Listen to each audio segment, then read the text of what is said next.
Hello guys, welcome back to the channel. In this today's tutorial, I'm going to show you how you can redeem your Discord orbs for Nitro on Discord.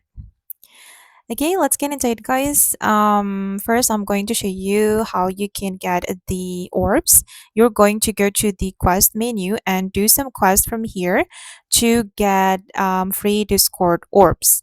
There will be a lot of quests that you can participate and you'll get the orbs for free.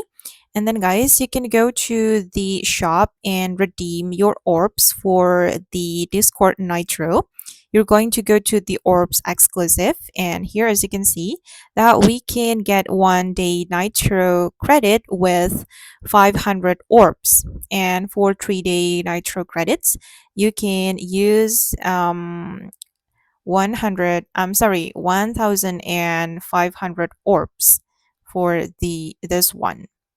So you can earn the orbs as much as you can, and then you can redeem it for the Nitro credit on Discord.